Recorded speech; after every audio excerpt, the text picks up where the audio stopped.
turi umuryango w'imwemu wunzwe n'isezerano kugira ngo twifuze kandi dukurikirane kunengeserezwa n'Imana mu butatu kubw'impinduka irama kubw'icubahiro c'Imana arico munezero wacu muri Kristo Yesu. Twarabonye ingene mu gitabo ca Malachi Imana ikoresha imvugo yo gukangura Abisirayeli bavuye mu kinyago bakeneye kunagurwa mu buryo bw'impemu. Imana ikabatumirira kwisuzuma ikoresheje imvugo yo kubaburanya canke y'imiburano canke le dispute. Twarabonye ingene mu ntango y'igitabo Imana ibagiriza hanyuma bo bakavuga bati ivyo twagije ntitubitahura, mu Imana igaca itanga impamvu ivyiko iravuga ari ukuri. Iyo mvugo niyibandanya gushika ku mpera y'igitabo aho Imana ibagiriza ikintu bakagiharira Uhoraho asura kandi akabemeza. Iyo mvugo rero irabandanya gushika ku mpera y'igitabo. Igihe rero twaherukana twarabonye ingene imirongo 5 ya mbere Imana ibagiriza iti ntimukinkunda, mwafashe urukundo bakunda nk'ibisanzwe, mwafashe urukundo rwatumye ndabatoranya mu yandi mahanga yose, ndabatoranya nturanye urugero rwa Yakobo sinatoranya urwa Esawu, urukundo rwatumye ndabazigama n'inyuma yo kubahana nkongera kabagarukana mu gihugu. Ubwo rukundo mwarufashe ibisanzwe.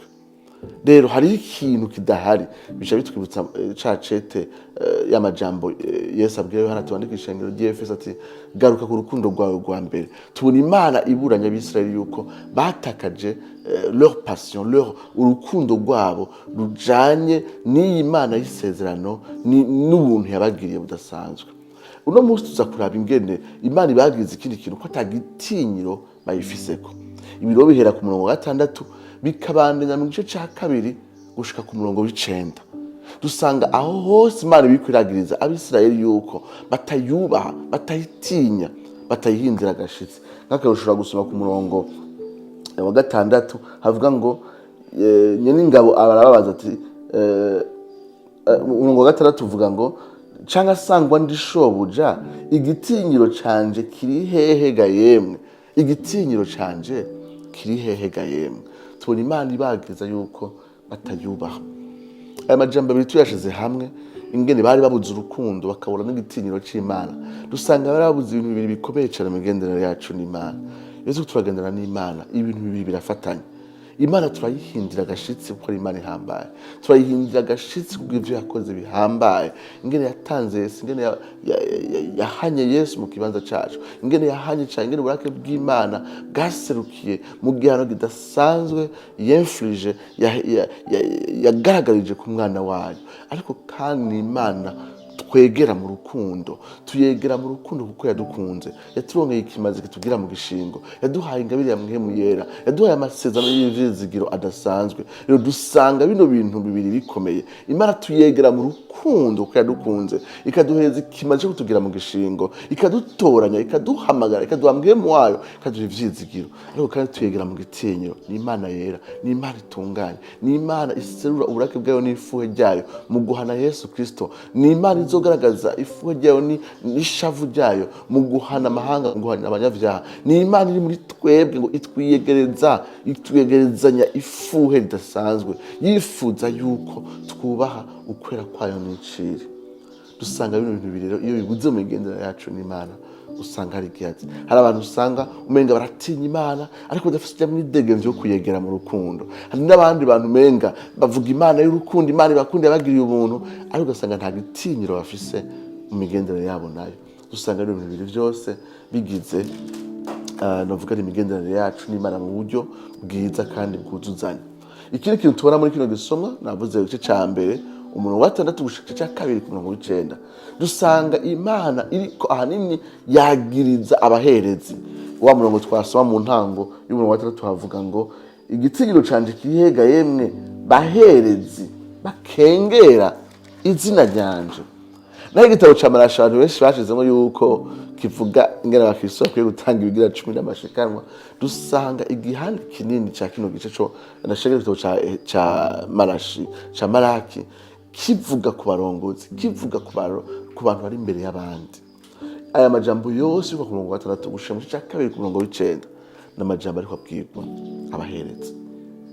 Ni nk'abana ariko yavuga iti ubwoko bwanje buzana ibimazi bitakwiriye, ubwoko bwanje buzana ibimazi bicumbagiye cyangwa bipfuye ijisho, ubwoko bwanje nta gitinyiro bugaragaza iyo buje bunyegereye buzanye ibimazi, ariko ni mwebwe mwategeza kubereka,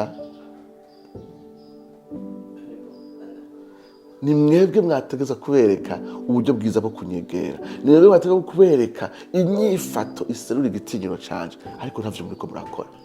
Dusanga n'abaherezi Imana yari yabashizeho kugira ngo babe ibikoresho bituma ihanga ryose riba ihanga ryerejwe Uhoraho. Muca muvyibuka ariya mu ntango mu gitabo ca 19 mu gice ca 19 c'igitabo ca Kuvayo, dusanga Imana ivuga ngo muzombera ihanga ni hari ihanga ryera. Abaherezi rero tubabona mu gitabo c'Abalewi, Imana ibashiraho kugira ngo batumye Isirayeli yuzuza umuhamagaro wo guhinduka ubwoko bwerejwe Uhoraho. Iyo abarongoye abandi, y'abapastori, imbere y'abandi, abarongoye abandi batazi kuvuga iki kintu wowe uri kurakora, ikintu uburyo uri kurakorera Imana, uburyo uri kuregera Imana, ni ibintu bihonyanje igitinyiro c'Imana. Dusanga vy'ukuri ko ivyo bintu bikengereza Imana kandi bituma bikwega uburake bw'Imana ku barongozi. Turavye rero inyifato y'Abisirayeli bazana, dusanga ari inyifato mbi. Ubwa mbere umuherezi yateza kuraba ko kimaze iki Umwisirayeli azanye gikwije ibisabwa. Hariya mu gitabo c'Abalewi turabona ingene Imana yavuye ingene bakwiye kuzana igitungwa kidafise agasembwa na gatonya. Bari babwirijwe, hari ivyagezwe, bari babizi ku mutwe ingene bitegereza ingene imbere yuko ico kimazi iyo ntungwa bayitanga ku gicaniro ingene bateza kuyisuzuma, ariko baheze ntibayisuzuma, basanze imuga yati nta kundi ipfa kuzana gutyo. Baba abantu bari ku rubanza n'Abisirayeli bose baca ko urubanza. Ubwa kabiri tubona yuko bimwe mu bimazi batanga ibyo twita sacrifice de paix cyangwa de communion. Ivyo bimazi mu kubitanga hariho inyama, hariho ibice vy'ivyo bitungwa. Uje gutanga ikimazi n'uri kora amufasha kugitanga umuherezi barasangira kugira ngo bige icapo c'ubwo busabane uwo muntu aje kwegera Imana, Imana imuhamagarira. Ariko dusanga uburyo bavyifatamwo ngo barakengera ivyo kurya vya communion avec Dieu. Muri dusanga ku murongo wa 12, ariko mweho mwararihumanya kuko muvuga muti imeza y'Uhoraho iranduye kandi n'ivyo aduhera kuri yo n'ivyo kurya bikengereza. Dusanga Abisirayeli naho bazana ibimazi ntibaha agaciro uko gusangira ahera, basangira ahera n'umuherezi nk'ikimenyetso c'ubusabane bwabo n'Imana. Hano rero bivuga amajambo asanzwe n'abantu bakengera ubusabane bwabo n'Imana, bakengera ic'Imana iri mu gutanga ikimazi gipfuye canke kimugaye, bagakengera n'umutumiro w'ubusabane ibahereje mu gufata ibisanzwe kwegera iyo meza do communion, aho Abisirayeli babazanye ibimazi by'amashimwe canke sacrifice de paix canke do communion. Ubwa gatatu kujanye n'inyifato y'abana b'Isirayeli ngo baridoga hano ku murongo wa 13. Ikindi muvuga muti ewe miriho turimwo kandi muravyimyoza ni Uhoraho avuze. Bazi imbere y'Uhoraho atamunezero bimyoza, bavuga bati bimazi iki n'ubundi Imana tuyitangira imazi iri kwiduhiki, iri kwiduhiki ko turushe, iri kwiduhiki ko tumarira iki. Yari inyifato mbi cyane imbere y'Imana. Ibi vyose abaherezi bateza kubuza Abisirayeli iyo nyifato, ariko siko babigenjeje. Dusanga rero Uhoraho ariko abirondera ko abaherezi, kandi tubona rero kuva cya kabiri kuva ku murongo wa mbere gushika ku murongo w'9 Uhoraho avuga ingene agiye guhana abaherezi, ingene abarakiye. Tugera iyi mirongo ikurikira, mirongo 9 ikurikira iza gutwereka ingene Uhoraho arakiye Abisirayeli ingene azobahana, kandi iyi mirongo ikatwereka ico Uhoraho yari yiteze kuri abo baherezi. Reka turaye imirongo ya mbere ivuga urubanza rw'Imana kuri abo Bisirayeli ngo nuko rero mwabaherezi mwe iri bwizwe mwebwe ndaritegetse, nimwanka kumva mukanka kwishira ku mutima, ntimuheshe izina ryanje icubahiro, nzobavuma wa muvumo, n'imigisha yanyu nzoyivuma, mbere ndamaze no kuyivuma kuko mutarishize ko umutima. Imana iza kuvuga ko abaherezi bafashe ibisanzwe ibango ryabo, batakoreye Imana mu gitinyiro ibereye, batarongoreye Abisirayeli mu gitinyiro c'Imana. Ati ngiye kubahana. tubona ingene Imana ivuga nuko nzobavuma wa muvumo kandi n'imigisha yanyu nzoyivuma mbere ndamaze no kuyivuma. 3 nzovuma imbuto yanyu ari mwebwe mu binteye kandi nzobasiga mu maso amayezi y'ibimazi vyanyu muzoyoranwa nayo. Imirongo rero 5 ya mbere itwereka ingene uwarakibano baherezi n'ingene azobahana. Havuga amajambo atandukanye.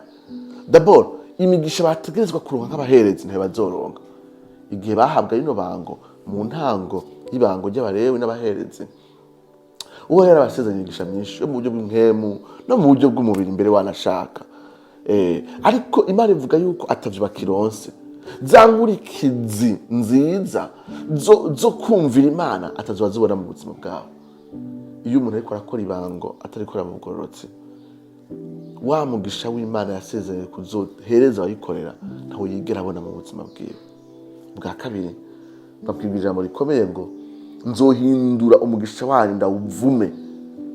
Abaherezi mwibuke yuko bategeza guhezagira Abisirayeli, bategeza kwatura imigisha ku Bisirayeli, maze ngo uhoraho nawe agaca yonoha agaca ashitsa uwo mugisha abaherezi bavuze ku Bisirayeli uhoraho akawushitsa. Imana ivuze ngo nzohindura ndamaze ngo nuko ngo nzobavuma wa muvumo ngo n'imigisha yanyu nzoyivuma. Mu yandi majambo ya migisha muhora mwatura ku Bisirayeli ntaco izobikimaze. Mwibuke yuko abantu baratwegera nk'abarongozi biteze yuko Imana dukoresha ku buzima bwabo, ariko icyo tutari mu nzira z'Imana twateza wa mugisha twateza guhereza abandi uhinduka umuvumo. Abari munsi y'uburongozi bwacu baba mu bibazo, baba mu buruhe, baba mu buja, baba mu vyaha, baba mu gakenyero ka Satani, baba mu bintu byose bikengeretse. Kandi nta autorité morale tuba dufise kuri bo, nta bubasha bw'imwe tuba dufise kuri bo, kubera n'ivyo twaza kubahezagiza Imana ishobora kubiheza umugisha kurushingira intare. Dusanga ari uburyo bwa kabiri Imana izobavuma. Ikindi kintu kivugwa ngaha anye ngo nuko nzovuma imbuto yanyu. Iri jambo kuvuma imbuto yanyu ni jambo rikomeye, kubera iyo turisanze ya mu ntango z'igitabo ca Samuel wa mbere dusanga Imana ivuga yuko Lewi Imana izokomvomvura uruvyaro rwiwe ku buryo hatazobonekana uwo mu ruvyaro rwiwe azobonera kuri kwaca ubuherezi. Igihe Imana yavuga ngo nzovuma imbuto yanyu, yarivuze ngo nzobima ivyara ku buryo hazobura uwo kubasubirira mu ibango. Benza ntibari ikintu kiryoshe ni kuronka umuntu agusubirira mu ibango. Nigihe urunganwe ku rundi abantu baherekanije umutima wumvira wubaha Imana, uyikorera mu bwizigirwa, mu rukundo no mu munezero, maze Imana igahezagira urunganwe ku rundi. Ariko ngo nzovuma uruvyaro rwanyu, nzovuma kumbure bazobura ivyara, canke naho bazovyara nta numwe mu bana babo azokwinjira mu ibango. Tubona amajambo Imana yakoresha mu kuvuma Eli, mu kumuhereza imburi y'urubanza rudasanzwe kujanye n'ingene we n'abahungu biwe nabo nyene batigeze bubahije izina ry'Uhoraho mu ibango ryabo ry'ubuherezi. Ikindi cya gatatu ni ikintu gikomeye ngo nzobakengereza, nzotuma mukengerwa mu Bisirayeli. Ijambo rikoreshwa ngaha anye nzobasiga mu maso amayezi y'ibimazi vyanyu muzoyoranwa nayo. Aya n'amajambo mabi urashobora kuvuga ku muherezi, kuko amayezi byari ivyo bice by'igitungwa kizanye ku gicaniro bateza kwegeranya nk'ubucafu nk'umwanda bakaja kubiturira hariya hirya yaho bashagaje hirya kure gose. Rero kumva ko Uhoraho ngo azosiga amayezi aboro kwaba ari ukwanda umuherezi yaba yanduye gusigwa amayezi hama ngo akayoranwa nayo akajanwa gutabwa n'amayezi, cari ikintu kibi gose, cari igicapo murambabarira, cari igicapo c'ingene Imana izokengereza abaherezi ku rugezo rwa nyuma. Ndabizi ko ari abantu barengana hano ku isi Imana itabibakoreye, bakarinda bapfumenga bafite icubahiro, kandi bamaze imyaka myinshi bahonyanga icubahiro c'Imana. Ariko hari n'abandi Imana hano ku isi nyene ibakengereza ikabamanura ikabashikana hasi kuri ingene batubahije izina ryayo mu ibango ryabo. Ariko n'abitakorera hano ku isi n'abarinda bapfa hano umenga ntibaronse igihano cabo hano, Iyumvire agakenge guterwa kwa mbere gukomeye ni kuri wa munsi w'urubanza, aho tuzobwirwa amahanga akoranye ngo mva mu maso ngo abakora ibiziramwe sinigeze ndabamenya, maze abo bashumba atari bo bazoyoranwa hamwe n'abandi banyavyaha bagende gutabwa hirya kure ya wa mugwa waho abera b'Imana bazoba bashagaje ari ryo juru ry'abera. Iyumvire kuzoyoranwa hamwe n'abanyavyaha. Ini jambo ribi gose ngo nzobasiga mu maso amayezi maze muzoyoranwa nayo mugende gutabwa hirya. Nubwo rumenga ntiyubaha Imana akora amanyanga kandi Imana umenga ntibibona, ntaco bitwaye kuri wa munsi ngo abashumba atari bo bazoyoranwa n'abandi banyavyaha maze bacibwe ku rubanza. Kino gice ca kabiri kibandanya cerekana ivyo Uhoraho yari yiteze ku baherezi kuva ku murongo wa 6 kuva ku murongo wa 5 murambabarira ivyo navuze vyingene urubanza rw'Imana bivuga ku mirongo 4 ya mbere kuva ku murongo wa 5 hacavuga ivyo Uhoraho yari yiteze ku Bisirayeli. Isezerano nasezeranye nawe ryari ry'ubugingo n'amahoro, nabimuhaye ngo anyubahe maze aranyubaha ahindishwa gashitsi n'ijambo ryanje. Icageze c'ukuri caba mu kanwa kiwe kandi mu minwa yiwe nta bigorane vyahumvikana. Yagendana nanje mu mahoro no mu bugororotsi, yahindura benshi bakareka ibigabitanyo. Ubwo akanwa k'umuhezi gakwiye kuziga mu bwenge, kandi mu kanwa kiwe niho bakwiye kubariza ivyagezwe, kuko ari we ntumwa y'Uhoraho nyene ingabo. Amen. Dusanga kuva ku murongo wa 5 gushika ku murongo w'indwi Imana ivuga ico yari yiteze ku baherezi, mu gihe ku mirongo 4 ya mbere Imana ivuga urubanza rwayo ku baherezi batayubasha. Twegenje aya majambo, Imana ivuga ati mwebwe umuhamagaro wanyu kwari uko munyubaha, kwari ko muserura igitinyiro canje mu Bisirayeli, kwari ko muhindishwa gashitsi nanje, kwari ko mugendera nanje mu bugororotsi. Ubwa kabiri kwari ko muhindukiza Abisirayeli nabo bakagaragaza ico gitinyiro canje, bagaragaza kwera kwanje. Atariko suko vyagenze. Iyo bigenda uko mwari kuronka impera, iyo mpera nayo iravugwa hano ngo mwari mwasezeraniwe ubugingo n'amahoro. Ubugingo n'amahoro nivyo mwari mwasezeranye, ariko ngo suko vyagenze. Ngo bano baherezi barafise umuhamagaro uko abantu bubaha Imana bagahindukiza n'abandi bantu kubabera abubaha Imana. Ubwa kabiri bateze kuba ari abantu ngo babitse ivyagezwe vy'Uhoraho mu kanwa kabo, bazi ukuri kandi bagusigura, bazi ijambo ry'Imana, ariho habarizwa ubwenge, ariko si ubwenge gusa bwo mu mutwe, ni ubwenge bw'ijambo ry'Imana. Abo baherezi berekana nk'akarero mu kubaho kwabo kwa misi yose ko ariko babayeho, gutyo bagahindukiza benshi guhindukira Uhoraho. Rero kuva ku murongo wa 5 gushika ku murongo w'indwi tubona vy'ukuri batigeze babaho nk'uko Imana yari biteze. Bari bitezwe ko rero ko bubaha Imana bakayitinya, bari bitezwe ko yuko bamenye ijambo ry'Imana kandi bakarigenderamwo, maze bagahindukiza Abisirayeli kuba bubaha Imana kandi bagendera mu ijambo ry'Imana. Impera yabo yari ubugingo n'amahoro, ngo ariko siko vyagenze. Imirongo ya nyuma kuva ku murongo w'8 gushika ku 9 bacatwe ingene vyagenze, atari uko iyo ideale, iyo ntumbero Imana yari ku Bisirayeli, ku baherezi b'Abisirayeli ingene bayihushije. Ariko mweho mwarakibeje mutinzira, mutsitaje benshi mu vyagezwe, mwononye isezerano rya Lewi, niko Uhoraho nyene bavuze. Nanje nico gitumye nzobahindura inkengerwa nkabacisha bugufi imbere y'abantu bose, kuko mutakomeje inzira zanje, ariko mukabarura abantu gucubahiro no mu vyo vyagezwe. Dusanga iyi mirongo ya nyuma itwereka ingene umutima w'Imana watuntuye, kuko batakomeje mu nzira zayo, ntibayumviye, ntibayubashe, ntibagagaje igitinyiro cabo, mbere ngo bakarobanura abantu gucubahiro igihe bazanye ibimazi. Ivyo muri iyi mirongo nyene Imana icimera nk'isubira mu jambo yavuze ubwa mbere kuri rwa rubanza ngo nzobahindura inkengerwa ndabacishe bugufi mu maso y'abantu bose. Twavuze ko Imana ishobora kubikora muri buno buzima, ariko kandi itazoreka kubikora kuri wa munsi w'urubanza amahanga akoranye, aho Imana izobwira abashumba atari bate nimugende mwabakora ibiziramwe sinigeze ndabamenya. Era amajambo makeye atugarukana igitinyiro twebwe nk'abashumba, atugarukana igitinyiro twebwe abakorera abandi, atugarukana igitinyiro nka twebwe Imana yahamagaye kuja imbere y'abandi, haba mu buryo bw'uburongozi bw'ishengero, haba mu buryo bw'uburongozi bw'amabango atandukanye, yaba yakorera mu ishengero canke ayasahiriza ayakomeza ishengero. ibi vyose Imana ivuga ati nabahamagariye kugira ngo nabahamagara. Ibango ni nk'isezerano. A ministry is a covenant. Ibango umuntu yinjiyemo ni nk'isezerano agiranye n'Imana. Iryo sezerano ririmo ivy'Imana ikwideze ko kuyubaha, kugendera mu gitinyiro cayo, kugendera mu kwera kwayo, kuziga mu bwenge bw'Imana, kumwizigwa ku ijambo ry'Imana ukaribamwo kandi ukarisobanurira abandi mu bwizigirwa, hanyuma abandi bagahindukira Imana, maze Imana ikaduhereza umugisha wayo ariyo mahoro hamwe n'ubugingo by'ukuri busagutse. Ngo atari uko hari cagezwe hano, hari ijambo rivuga ngo iri bwirizwa muri mwebwe ndaritegetse, umurongo wa mbere. Iri jambo risobanura ikintu c'ibwirizwa ni ikintu kitegeza gihanganye kidahinduka.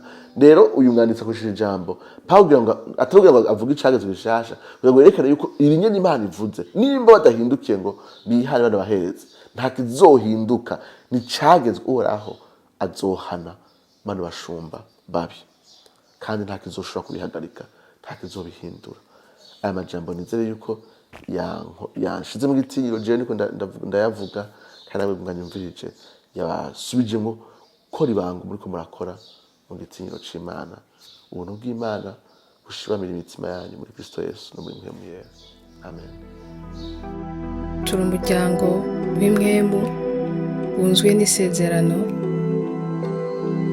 kugira ngo twifuze kandi dukurikirane kunengeserezwa n'Imana mu butatu kubw'impinduka irama, kubw'icubahiro c'Imana arico munezero wacu muri Kristo Yesu.